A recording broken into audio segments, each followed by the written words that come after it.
계속되는 코로나 위기 가운데 어려운 상황 속에서도 온라인으로 함께 수요예배 드리고 계시는 모든 사랑하는 상일교회 성도님들 사랑하고 축복드립니다. 우리 이 시간에 말씀 듣기 전에 잠깐 우리 모두가 같이 눈을 한번 감아 보겠습니다. 다 각자 있는 처소에서 눈을 한번 감아 보겠습니다. 우리가 눈을 감을 때 보이지 않는 하나님이 더 잘 보이기 시작합니다. 이 시간에 우리가 몸은 다 떨어져 있지만 동일하신 하나님께서 우리 가운데 함께 계시는 줄로 믿습니다. 같이 모여있지 못하지만 각자 계신 처소에서 동일한 성령의 교통하심과 하나님의 은혜가 흘러 들어갈 줄로 믿습니다. 아멘. 우리 같이 눈 떠서 이제 같이 보겠습니다. 네.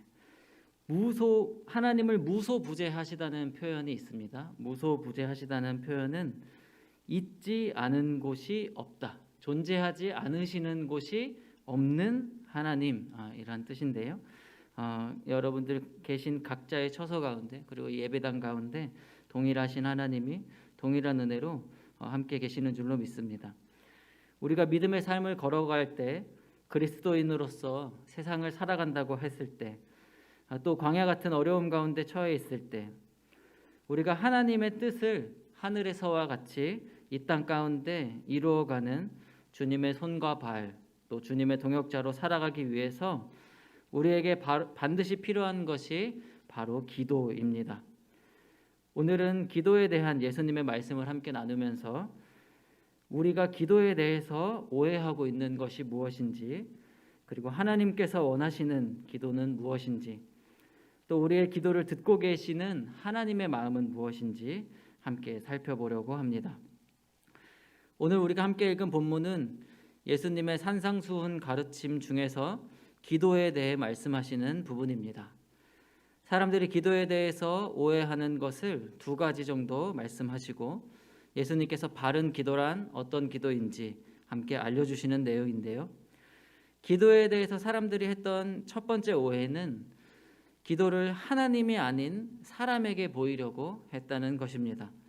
마태복음 6장 5절 오늘 본문 말씀입니다.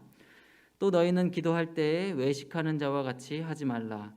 그들은 사람에게 보이려고 회당과 큰 거리 어귀에 서서 기도하기를 좋아하느니라. 바리새인들은 기도할 때에 일부러 사람들이 많이 다니는 회당과 큰 거리에 서서 기도하기를 좋아했습니다. 그들의 기도는 하나님께 드려지는 것이라기보다는 사람들의 시선에 드려지는 기도였습니다. 여기서 기도하기를 좋아하느니라 할 때 이 좋아한다는 단어는 마태복음 23장에 나오는 잔치에 가서 높은 자리에 앉기를 좋아하는 사람들을 묘사할 때 동일한 단어가 쓰이고 있습니다. 이러한 사람들은 기도하기를 좋아했다는 게 아니라 큰 거리에서 기도하기를 좋아했습니다. 이와 같은 사람들의 기도의 대상은 하나님이 아니라 사람들이었고, 이와 같은 사람들의 기도의 목적은 하나님과의 교제가 아니라 기도하는 내 모습에 만족을 느끼는 것, 이것이 그 사람들의 목적이었습니다. 이렇게 기도하던 사람들은 오늘 예수님께서는 외식하는 자라고 표현을 하셨는데요. 하나님께서는 예전부터 이렇게 겉으로는 종교적인 의식으로 충만하지만 실제로는 하나님과의 진실한 만남이 없는 기도를 구약 시대서부터 꾸준히 거절해 오셨습니다. 이사야 29장 13절의 말씀입니다. 주께서 이르시되 이 백성이 입으로는 나를 가까이 하며 입술로는 나를 공경하나 그들의 마음은 내게서 멀리 떠났나니 그들이 나를 경외함은 사람의 계명으로 가르침을 받았을 뿐이라. 하나님은 우리의 기도하는 행위를 기뻐하시는 것이 아니라 기도하는 사람의 진실한 마음을 기뻐하신다는 것입니다. 예수님은 이런 외식하는 자들에게 골방의 기도를 말씀하셨습니다. 오늘의 본문 6절입니다. 너는 기도할 때에 내 골방에 들어가 문을 닫고 은밀한 중에 계신 내 아버지께 기도하라. 은밀한 중에 보시는 내 아버지께서 갚으시리라. 예수님께서는 사람에게 보이려고 기도하지 말고 사람이 아무도 없는 골방에서 아버지께 기도하라고 말씀하고 계십니다. 여기서 골방이라고 하는 것은 공간적으로 구분된 곳을 의미하기도 하면서 또 한편으로는 심리적으로 마음의 조용함을 의미하기도 합니다. 그러므로 골방에서 기도한다는 것은 장소적으로는 아무도 없는 은밀한 곳을 말하지만 또 마음속으로는 마음이 분주하지 않은 상태에서 기도하는 것을 말합니다. 우리가 하나님께 기도한다고 아무도 없는 곳에 자리를 잡고 앉아도 우리의 머릿속에는 여러 가지 세상적인 생각이 여전히 분주한 채로 하나님 앞에 앉아 있을 수가 있다는 것입니다.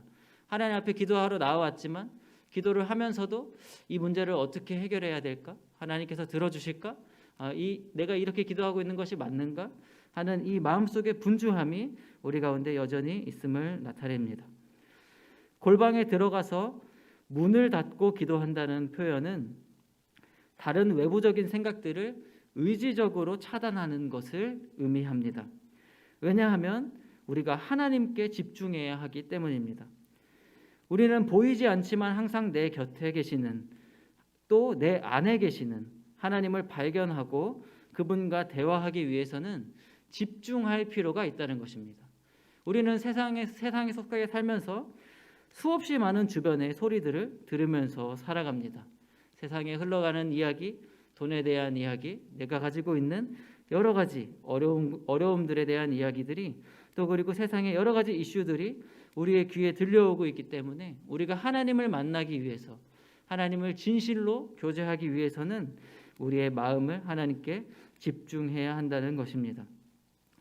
그래서 기도할 때에는 우리의 몸만 멈추는 것이 아니라 우리의 모든 생각들을 멈추고 하나님 앞에 머무르고 집중하는 것입니다. 아까 바리새인의 기도가 사람들을 대상으로 자신을 드러내는 기도였다면 골방의 기도는 오직 하나님을 대상으로 주님의 뜻이 드러나는 공간의 기도입니다.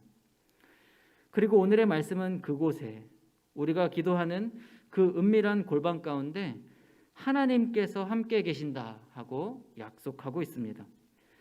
바로 이것이 우리가 드리는 기도의 가장 큰 능력이 됩니다. 하나님께서 나와 함께 계신다는 것을 경험하는 것입니다. 우리가 기도에 대한 간증을 할 때 하나님께서 나의 기도를 이런 기도들을 들어주셨다. 그런 간증도 물론 귀하지만 내가 기도하는 가운데 하나님을 만났다. 하나님께서 나와 함께 계시는 것을 경험하였다. 이것이 진짜 기도의 간증이고 진짜 기도의 능력이라는 것이죠. 우리가 세상에서 너무 바쁘게 살다 보니 머리로는 하나님께서 나와 함께 계신다. 하나님은 임마누엘이시다. 라는 것을 머리로는 알면서도 실제로 우리의 삶 속에서는 하나님을 경험하지 못하고 하나님의 살아계심을 실제로 느끼지 못하는 그리스도인들이 참 많이 있습니다. 그런데 그 살아계신 하나님을 만나는 경험을 하는 그 순간이 바로 기도의 순간이라는 것입니다. 그러므로 사랑하는 상일교회 성도 여러분, 여러분의 삶에 어떻게든 꼭 골방의 기도 시간을 확보하시기를 바랍니다. 그 골방의 기도 시간을 확보하셔서 우리가 진정으로 하나님과 더 가까워지고 친밀하게 되는 믿는 자들의 특권을 꼭 누리시기를 축복드립니다. 기도를 다른 말로 영혼의 호흡이라고 하는데요. 하나님과 사귀면서 우리의 영혼이 숨을 쉰다는 뜻입니다. 이렇게 하나님과의 사귐의 기도가 있고 우리의 영혼의 호흡이 살아 있어야 우리가 어떠한 상황 속에서도 생명력 넘치고 기쁨이 넘치는 신앙생활을 할 수 있게 됩니다. 우리의 신앙생활이 힘이 들고 지치고 우리의 신앙생활이 어렵게 느껴지는 것은 우리의 상황이 나쁘고 내 삶이 어렵고 우리 교회가 상황이 어려워서가 아니고 내가 하나님과 함께 기도하지 못하고 하나님과의 영적인 호흡을 쉬지 못하고 있기 때문에 신앙생활이 버겁고 어렵다는 뜻입니다. 하나님과 함께 영적인 호흡을 하고 주님 안에서 생명력 있는 신앙생활을 하는 사람은 어떠한 상황에서든지 하나님께서 이루실 일들을 바라보는 것입니다. 사람들이 했던 기도에 대한 두 번째 오해는 중언부언하는 기도입니다. 이것을 다르게 표현하면 의미 없이 말을 많이 하는 기도입니다. 마태복음 6장 7절입니다. 또 기도할 때에 이방인과 같이 중언부언하지 말라.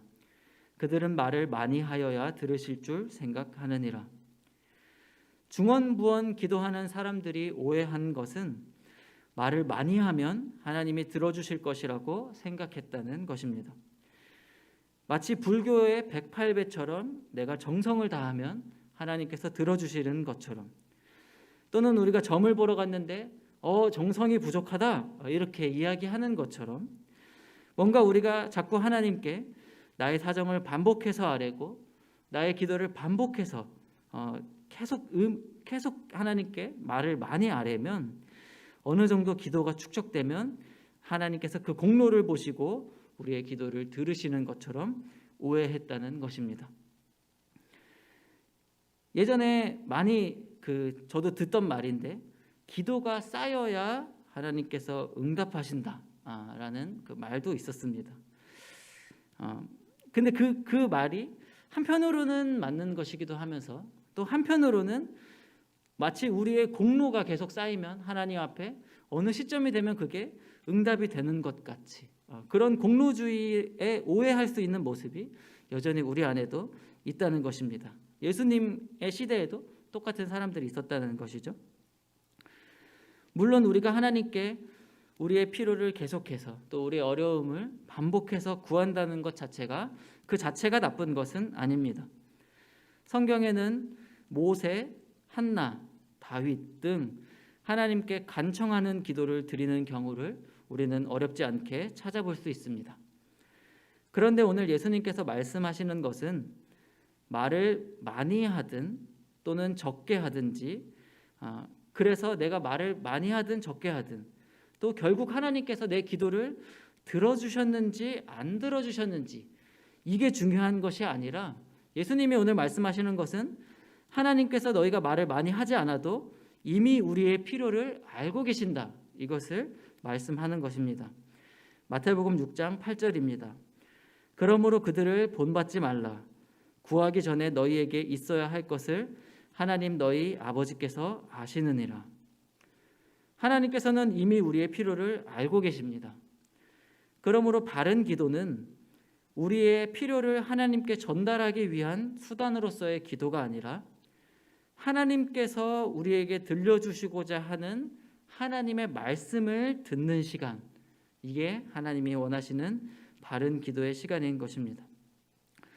그래서 우리가 하나님 앞에 바르게 기도하기 시작하면, 처음에는 우리가 우리의 염려와 우리의 필요를 가지고 하나님 앞에 나아가지만, 그 기도 제목에 대한 세상의 속삭임을 닫고 내 안에 일어나는 내가 스스로 해결하려고 했던 그 생각들을 내려놓고 하나님 앞에 잠잠히 앉아있기 시작하면, 하나님께서 이 문제들을 이미 다 알고 계시구나. 하나님께서 이 문제보다 훨씬 크신 분이시구나. 이런 것들을 깨닫게 되면서 우리의 마음이 평안으로 찾아온다는 것입니다. 이것이 성경에서 이야기하고 있는 바른 기도입니다. 우리는 대부분 처음에는 자신의 사정을 가지고 하나님 앞에 기도의 자리로 나아갑니다.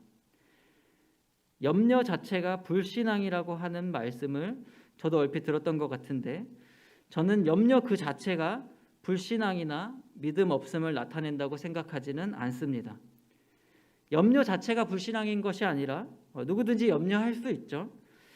하지만 다만 염려를 대하는 우리의 태도가 중요하다는 말입니다. 이 염려를 계속 내가 혼자 붙들고 내가 끙끙대는 것이 아니라, 이 염려를 하나님 앞에 가져가서 하나님께 내어놓는 것, 이것이 신앙인의 삶인 것입니다. 고린도후서 7장 11절에는 이렇게 기록되어 있습니다. 보라, 하나님의 뜻대로 하게 된 이 근심이 너희로 얼마나 간절하게 하며 얼마나 변증하게 하며. 우리의 근심과 염려가 우리를 하나님을 향하여 더욱 간절하게 만들어 줍니다. 그리고 우리의 마음속에서 하나님의 선하심에 대해서 변증하게 해줍니다. 이러한 상황 속에서도 내가 하나님의 선하심을 확신할 수 있는가? 이것이 우리의 염려로 하나님이 우리 안에 일으키신다는 것이죠. 처음에는 자신의 상황과 환경, 어려움으로 인해 때로는 내가 원하는 것으로 인해 기도를 시작할 수 있습니다.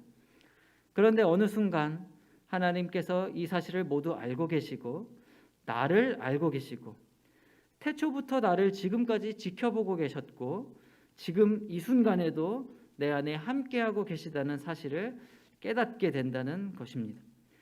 시편 139편 2절에서 4절입니다. 주께서 내가 앉고 일어섬을 아시고 멀리서도 나의 생각을 밝히 아시오며 여호와여 내 혀의 말을 알지 못하시는 것이 하나도 없으시니이다. 그리고 지금까지 내가 하나님 없이 나의 능력으로 내가 알아서 해보려고 했던 것들에서 하나님의 일하실 영역을 조금씩 열어드리는 것이 우리의 기도의 공간의 역할이 됩니다. 혹시 지금도 우리 사랑하는 성도님들 안에 그 마음 가운데 염려가 있다고 생각하시는 분이 있을 수도 있겠습니다. 그 염려를 끝내고 싶다. 나는 하나님을 믿는데 왜 자꾸 나는 염려하는지, 왜 자꾸 나는 걱정하는지, 왜 자꾸 나는 불안해하는지, 이런 고민 가운데 있는 성도님들이 계시다면, 그렇다면 지금 이 순간 우리는 기도를 시작해야 합니다. 빌립보서 4장 6절 말씀입니다. 아무것도 염려하지 말고 다만 모든 일에 기도와 간구로 너희 구할 것을 감사함으로 하나님께 아뢰라. 베드로전서 5장 7절입니다. 너의 염려를 다 주께 맡기라. 이는 그가 너희를 돌보심이라. 이 구절을 우리의 말로 표현하면 이렇게 표현할 수 있습니다. 염려의 끝은 기도의 시작과 연결되어 있습니다. 우리 안에 염려하는 마음이 있는데 이 염려의 끝이 우리가 기도하는 것의 시작과 서로 연결되어 있다는 것이죠. 우리가 기도를 시작할 때 우리의 염려가 하나님 안에서 끝이 난다 하는 말입니다. 그런데 이것을 반대로 이야기하면 이렇습니다. 우리의 기도의 끝은 염려의 시작과 연결되어 있다는 것입니다. 우리가 기도를 멈출 때 하나님 앞에서 기도하지 않고 하나님 앞에서 아뢰지 않고 주님 앞에 엎드리지 않을 때 그것은 우리의 염려의 시작으로 연결됩니다. 기도함으로써 우리를 둘러싸는 세상의 근심과 염려에서 벗어나 기도로 우리를 지키시는 하나님을 경험하고 누리실 수 있기를 바랍니다. 그렇다면 여기서 한 가지 궁금한 점이 생깁니다. 하나님께서 우리가 구하는 것을 다 아시고 하나님께서 나의 필요를 다 아시고 또 하나님께서 나를 다 아셔서 우리가 드리는 이 기도의 시간이 하나님의 음성을 깨닫게 되는 시간이다. 지금까지 했던 얘기들이죠. 그 시간이라고 한다면 그렇다면 우리가 구하는 기도는 하나님 앞에 도대체 어떤 의미가 있을까 하는 것입니다. 하나님 앞에 우리가 간청하는 기도, 간구하는 기도는 과연 효과가 있는 것인가? 이런 질문이 생긴다는 거죠. 답을 먼저 말씀드리면 하나님께서 우리의 간청하는 기도를 들어주실 때도 있고 안 들어주실 때도 있습니다. 조금 시시하죠? 이렇게 질문을 제기한 거에 비해서 조금 답이 시시한데요. 뭐야? 이렇게 생각하시면 안 됩니다. 이렇게 생각하셔야 됩니다. 우리가 드리는 간청의 기도를 하나님께서 들으실 수도 있고 안 들어주실 수도 있다. 이것은 어떤 뜻이냐면 선하시고 완전하신 하나님, 그리고 전능하시고 실수가 없으신 완전하신 그 하나님께서 우리의 기도를 들으시고 때때로 그분의 계획을 수정하신다는 것이죠. 하나님께서 때때로 우리에게 설득을 당해 주신다는 게 굉장히 놀랍다는 사실을 우리가 깨달아야 됩니다. 뭐야, 하나님께서 언제는 들어주고 언제는 안 들어주고 이것이 아니고 하나님께서 우리의 기도를 하나님의 계획 가운데 반영하신다는 거죠. 하나님은 처음부터 실수가 없으시고 완전한 계획 가운데 있으신 분이심에도 불구하고 말입니다. 몇 가지 예를 들어보겠습니다. 여호수아가 아모리 사람과의 전쟁에서 하나님께 기도했습니다. 하나님께 여호수아가 기도하며 태양이 중천에 하루 종일 머물러 있었습니다. 또 소돔이 멸망하기 전에 아브라함이 하나님께 기도합니다. 창세기 18장에서 아브라함이 하나님께 기도했을 때 하나님께서 소돔을 구원하실 조건으로서 의인의 수를 제시하시는데 50명, 40명, 30명 이렇게 계속 하나님께서 줄여주신다는 거죠. 우리가 드리는 기도를 하나님께서 듣고 하나님의 마음을 또 하나님의 계획을 조정하신다는 것입니다. 또 한나는 간절한 기도 가운데 사무엘을 출생하였습니다. 죽을 병에 걸린 히스기야 왕은 그의 기도를 통해 수명을 15년 더 연장되었습니다. 열왕기하 20장 5절입니다. 너는 돌아가서 내 백성의 주관자 히스기야에게 이르기를 왕의 조상 다윗의 하나님 여호와의 말씀이 내가 내 기도를 들었고 내 눈물을 보았노라. 내가 너를 낫게 하리니 내가 3일 만에 여호와의 성전에 올라가겠고. 하나님께서 우리의 기도를 들으신다는 것이죠. 하나님의 뜻이 있고 하나님의 완전하신 계획이 있으시지만 하나님께서 우리의 기도를 듣고 반영하신다는 것입니다. 그런데 여기서 우리가 꼭 반드시 짚고 생각하고 넘어가야 되는 것이 있는데 그것은 바로 하나님께서 우리의 기도를 들어주시는 이유가 하나님께서 우리의 기도를 하나님께서 실행하시는 이유가 우리의 기도가 타당하다거나 우리의 기도가 애절하다거나 기도하는 우리의 의로움이나 우리의 공로가 뛰어나기 때문이 아니라 하나님께서 우리의 기도를 들으시는 이유는 하나님께서 우리의 아버지이시기 때문이라는 사실을 우리가 알아야 합니다.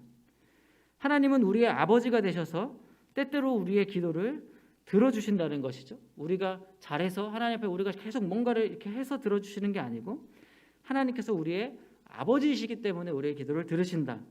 이것이 성경에서 이야기하고 있는 것입니다. 그러나 반대로 우리가 기도해도 응답이 없는 것 같고 하나님께서 내 기도를 거절하시는 것 같고 하나님이 잘 느껴지지 않는 것처럼 내 기도가 아무런 반응이 없는 것처럼 느껴지신다면 하나님께서 그렇게 무응답으로 반응하시는 이유는 그 이유도 똑같이 하나님께서 우리의 아버지이시기 때문이라는 것을 우리가 알아야 합니다. 조금 어렵게 느껴질 수 있는데요. 제가 쉽게 한번 설명을 해보겠습니다. 하나님은 그분의 자녀인 우리들에게 선하고 놀라우신 계획을 가지고 계시지만 하나님의 자녀, 하나님의 아들, 딸인 아이가 아버지에게 달라고 하는 모든 것을 그때 다 사주는 부모는 없기 때문입니다. 요즘에는 스마트폰을 다 가지고 있는 시대가 되었죠. 아마도 초등학교, 중학교 이 저학년 그 자녀를 키우시는 부모님들께서는 언제 우리 아이에게 스마트폰을 사주면 좋을까? 이런 고민들을 한 번쯤은 다 겪고 지나가실 것이라고 생각합니다. 스마트폰이 주는 유익이 분명히 있습니다. 여러 가지 우리가 스마트폰을 활용해서 우리의 삶을 유익하게 할 수 있죠. 그러나 반면 스마트폰이 주는 해로움이 분명하게 있습니다. 그래서 이 부모님이 우리 자녀를 향해서 언제 우리 자녀가 이 스마트폰이 정말 필요할까? 언제 우리 자녀가 이 스마트폰을 유익하게 쓰는 방법을 익힐 수 있는 나이가 될 수 있을까? 이런 고민을 부모님들은 하신다는 거죠. 이것은 이 스마트폰을 사줄 수 있냐 없냐라는 부모님의 능력을 떠나서 자녀를 정말로 생각하는 부모님이라면 자녀를 정말로 유익하게 하기 위해서 양육하는 부모님이라면 자녀에게 유익하고 적합한 타이밍에 필요한 물건들을 하나씩 사준다는 것입니다. 그러므로 우리는 하나님께서 내 기도를 얼마나 들어주시느냐 안 들어주시느냐 지금 이 순간에 들어주시느냐 얼마나 나중에 들어주시느냐 여기에 우리가 집중해야 하는 것이 아니라 세상을 창조하시고 전능하시고 실수가 없으신 하나님께서 내 아버지가 되셔서 나에게 필요한 때마다 필요한 것들을 공급해 주신다는 것에 우리가 초점을 가져야 한다는 것입니다. 아까 이야기했던 조금 어려웠던 이야기를 다시 말씀을 드린다면 하나님께서 우리의 간청하는 기도를 들으시는 이유도 하나님이 우리의 아버지이시기 때문이고 그러나 반대로 우리가 기도해도 하나님께서 기도의 응답이 없는 것처럼 느껴지는 이유도 하나님께서 우리의 아버지이시기 때문이라는 것입니다. 오늘의 본문을 다시 한번 읽어보겠습니다. 마태복음 6장 6절입니다. 너는 기도할 때에 내 골방에 들어가 문을 닫고 은밀한 중에 계신 내 아버지께 기도하라. 은밀한 중에 보시는 내 아버지께서 갚으시리라. 8절입니다. 그러므로 그들을 본받지 말라. 구하기 전에 너희에게 있어야 할 것을 하나님 너희 아버지께서 아시느니라. 그 뒤에 절 마태복음 6장 9절입니다. 그러므로 너희는 이렇게 기도하라. 하늘에 계신 우리 아버지여. 이것이 예수님께서 지금 산상수훈 이 기도의 말씀을 통하여서 우리에게 전달하고 계시는 메시지입니다. 뿐만 아니라 우리 아버지 되시는 하나님께서는 영원한 삶의 관점을 가지고 자녀들인 우리를 인도해 가고 계시기 때문에 때때로 우리가 육체의 질병과 또 우리의 육신의 삶의 고난 속에서 영원하신 하나님의 이 계획과 영원하신 하나님의 인도하심을 깨닫고 그 선하심을 바라보기 위해서는 더더욱 하나님 앞에 멈춰있는 기도의 시간이 필요합니다. 마지막 한 구절인데요. 이 마지막 구절은 우리 함께 읽어보겠습니다. 시편 139편 17절에서 18절 말씀입니다. 하나님이여 주의 생각이 내게 어찌 그리 보배로우신지요. 그 수가 어찌 그리 많은지요. 내가 세려고 할지라도 그 수가 모래보다 많도소이다. 내가 깰 때에도 여전히 주와 함께 있나이다. 하나님은 우리를 향하신 수가 셀 수 없을 만큼 많으십니다. 우리가 아무리 우리의 지혜와 우리의 지식과 우리의 능력으로 하나님께서 나를 향해 이런 일들을 해주실 수 있는가 아무리 고민한다고 한들 하나님의 이 수많은 수들 가운데 우리의 생각은 아주 미약한 생각일 뿐입니다. 그러므로 우리가 하나님의 뜻을 깨닫고 하나님 앞에서 생명력 넘치는 신앙생활을 하기 위해서는 하나님 앞에 멈춰서서 하나님의 음성을 듣고 하나님의 뜻을 깨달아야 한다는 것입니다. 우리가 충분히 염려가 생길 수 있습니다. 살아가다 보면 염려할 수 있고 근심할 수 있고 마음에 무거움이 있을 수 있습니다. 하나님이 그런 우리 마음을 다 알고 계시고 나를 나보다 더 잘 아시고 나를 누구보다 더 사랑하시는 우리의 하나님 아버지 앞에 우리의 염려를 맡겨드릴 때 하나님께서 주시는 평안을 하나님께서 주시는 평안의 능력을 우리 모두 누리실 수 있기를 축복드립니다. 우리 같이 이 시간 함께 기도하겠습니다. 각자의 처소에서 같이 함께 기도하기를 원하는데요. 함께 기도하실 때 우리 큰 소리로 기도하지 않아도 되고 또 소리내어 기도하지 않아도 되지만 하나님 앞에 정말 진심을 다해서 우리의 마음을 다해서 함께 기도하면 좋겠습니다. 우리 같이 기도하실 때 하나님, 지금 내가 예배하고 있는 나의 이 처소가 하나님과 나만의 골방의 기도 처소가 되게 하여 주옵소서. 우리의 염려와 근심 하나님 앞에 들고 나아가오니 내가 하나님 앞에 멈춰 있을 때 하나님 내 염려보다 크신 하나님을 나보다 나를 잘 아시고 나를 살피시고 계신 하나님을 발견하게 해달라고 우리의 영의 눈을 열어 크신 하나님을 만나게 해달라고 코로나로 인해 교회에 모이지 못하는 어려운 상황 속에서 우리의 마음이 하나님과 멀어지고 하나님께 점점 식어가는 것이 아니라 하나님과의 둘만의 기도 처소 가운데 하나님과 더 깊어지는 시간 되게 해달라고 우리 같이 마음을 모아서 하나님 앞에 진심으로 한번 기도하도록 하겠습니다. 사랑하는 하나님 감사합니다. 하나님이 우리를 흩으실 때는 하나님 그 분명한 이유가 있는 줄로 알고 있습니다.